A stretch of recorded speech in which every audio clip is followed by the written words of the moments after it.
Hello everyone, academic clastic channel पे आप लोगों का स्वागत है। आज हम लोग कक्षा 10 की हिंदी पाठ्य पुस्तक स्पर्श भाग 2 इसका पाठ 17 कारतूस इसका प्रश्न अभ्यास करेंगे, जो कि अबीर तनवीर द्वारा लिखा गया था। इसमें जो थी इसमें कहानी में 1799 में जो वजीर अली ने अंग्रेज़ों के खिलाफ विद्रोह किया था और वे कितने बहादुर थे, इस अध्याय में यही बताया गया था। तो चलिए इसका प्रश्न अभ्यास देखते हैं। पहला है, निम्नलिखित प्रश्नों के उत्तर 1 से 2 पंक्तियों में दीजिए। इसका पहला प्रश्न है, कर्नल कालिंज का खेमा जंगल में क्यों लगा हुआ था? तो कर्नल कालिंज का खेमा वजीर अली को गिरफ्तार करने के उद्देश्य से जंगल में लगा हुआ था। कर्नल को संदेह था कि वजीर अली जंगल में ही कहीं छिपा होगा। बरसों से वह पूरी फौज की आंखों में धूल झोंक रहा था। जंगलों में अपने थोड़े से आदमियों के साथ भटक रहा था, फिर भी वो फौज के हाथ नहीं आ रहा था। इसलिए वो उसको लग रहा था, कर्नल कालिंज को, कि वजीर अली जो है इसी जंगल में है, इसलिए वहाँ खेमा लगाए हुए था। वजीर अली से सिपाही क्यों तंग आ चुके थे?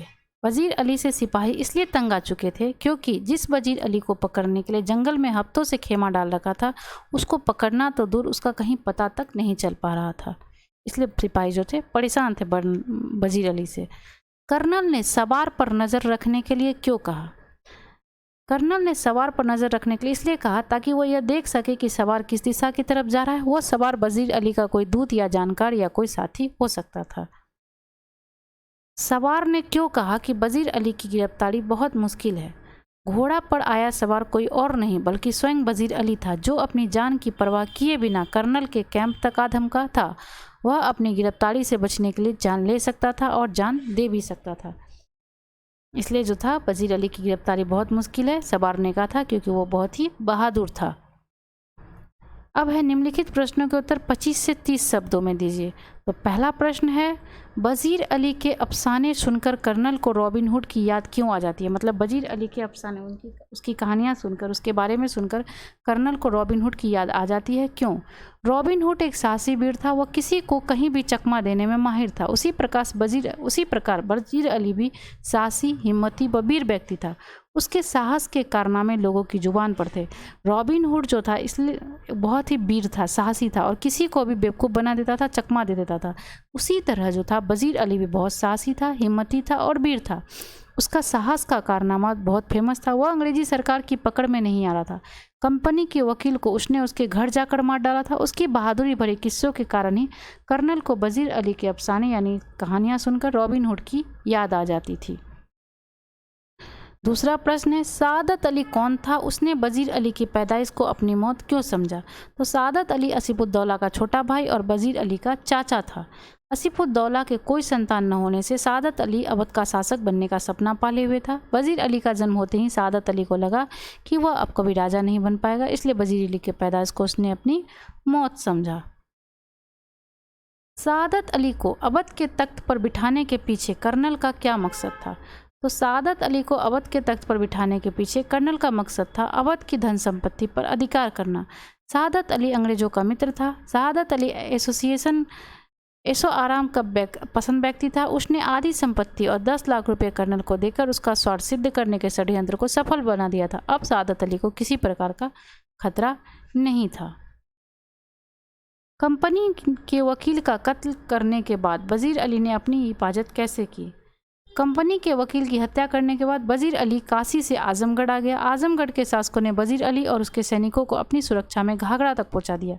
वहां से यह गोरखपुर के जंगलों में छिपकर अपनी हिफाजत कर रहा था। मतलब उसका जो हत्या किया वकील का, और वहां से आजमगढ़ भाग गया। तो आजमगढ़ का जो शासक था वो वजीर अली को अपने पनाह में लिया और घाघरा तक पहुंचा दिया। वहां से वह गोरखपुर के जंगलों में छिपकर अपनी हिफाजत कर रहा था। सवार के जाने के बाद कर्नल क्यों हक्का बक्का रह गया? सवार के जाने के बाद कर्नल इसलिए हक्का बक्का रह गया क्योंकि उसे पता चल गया कि यह सवार ही वजीर अली था। जिस सवार को वह साधारण सा सिपाही समझ रहा था और उसकी सहायता से वो वजीर अली को गिरफ्तार करने का सपना देख रहा था, वह ऐसी उम्मीद नहीं कर सकता था कि वजीर अली इतनी हिम्मत करके उसके खेमे में चला आएगा। कर्नल की नज़रों में वजीर अली बहुत खतरनाक व्यक्ति था। वह उसे मूर्ख बनाकर उससे 10 कारतूस भी ले गया और कर्नल कुछ भी नहीं कर पाया। वह जिस वजीर अली को पकड़ने के लिए वहाँ दल बल सहित पड़ा था, वह वहाँ तक आया भी और फिर भी कर्नल उसका कुछ बिगाड़ नहीं पाया।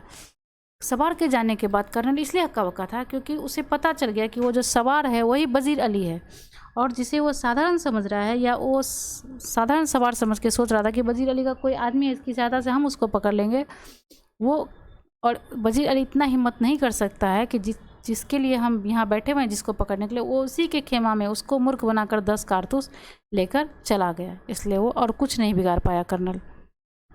निम्नलिखित प्रश्नों के उत्तर 50 से 60 शब्दों में लिखिए। तो पहला प्रश्न है, लेफ्टिनेंट को ऐसा क्यों लगा कि कंपनी के खिलाफ सारे हिंदुस्तान में एक लहर दौड़ गई है? तो लेफ्टिनेंट को कर्नल से बात करके पता चला कि वजीर अली पहले से कई लोग इस विद्रोह कर चुके हैं। मतलब वजीर अली से पहले भी इस प्रकार का विद्रोह हो चुका है अंग्रेज़ों के खिलाफ।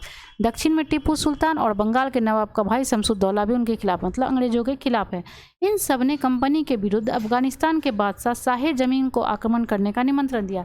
इन सब ने मिलकर, टीपू सुल्तान, बंगाल का नवाब शमसुद्दौला, वजीर अली, सब ने मिलकर क्या किया है, अफगानिस्तान का जो राजा है शाह जमी, उसको आक्रमण करने के लिए हिंदुस्तान बुलाया कि आप अंग्रेजों के खिलाफ आक्रमण कीजिए।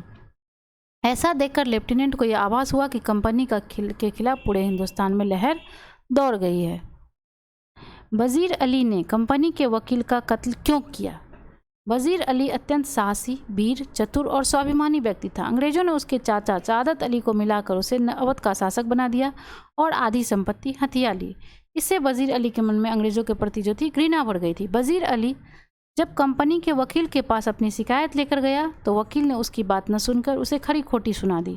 स्वाभिमानी वजीर अली को यह बात अपमानजनक लगी। उसने अपने अपमान और अंग्रेजों के प्रति घृणा के कारण उसने कंपनी के वकील की हत्या कर दी। जब वो उसकी शिकायत लेकर गया वकील के पास अंग्रेजों की, तो वकील ने उसे ही उल्टा डांटना शुरू कर दिया, उसे अपमानित किया।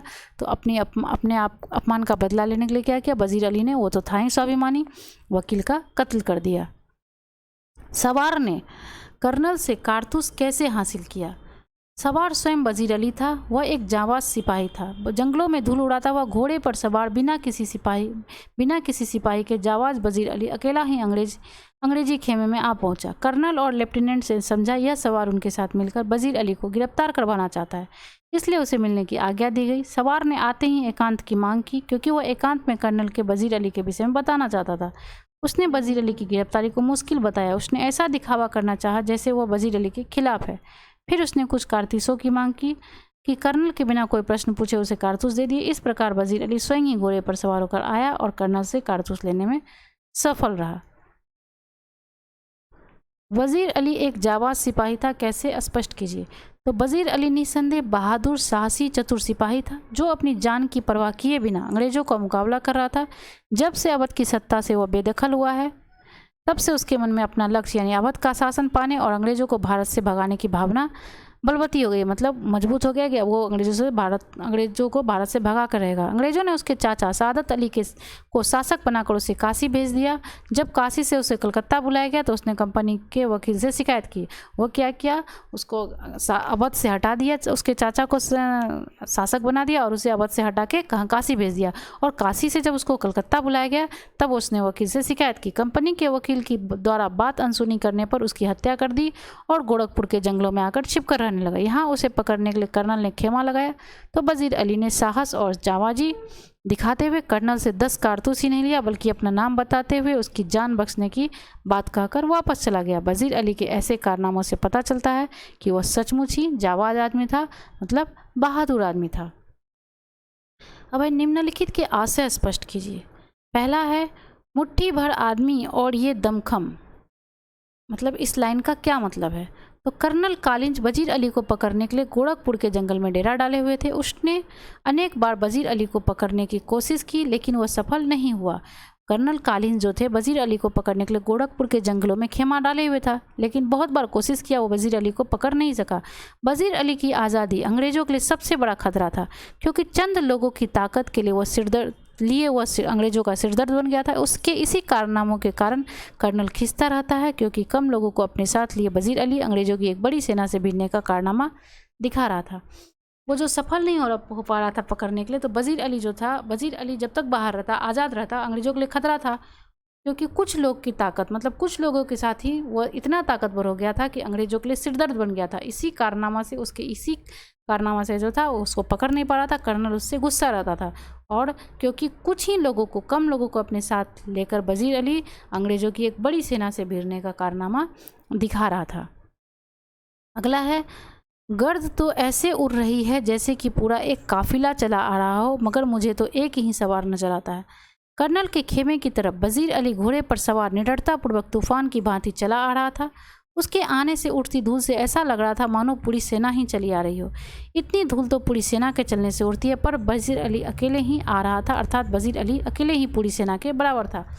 कर्नल के खेमा की तरफ जो वजीर अली घोड़े पर सवार होकर निडरतापूर्वक आ रहा था, तो उसके आने से जो धूल उठ रहा था तो ऐसा लग रहा था कि पूरी सेना ही चली आ रही है।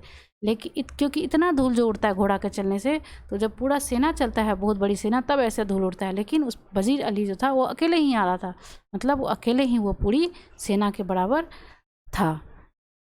तो ये कारतूस का प्रश्न अभ्यास था जो कि पूरा हुआ। वीडियो अच्छा लगे लाइक एंड शेयर जरूर करें। धन्यवाद।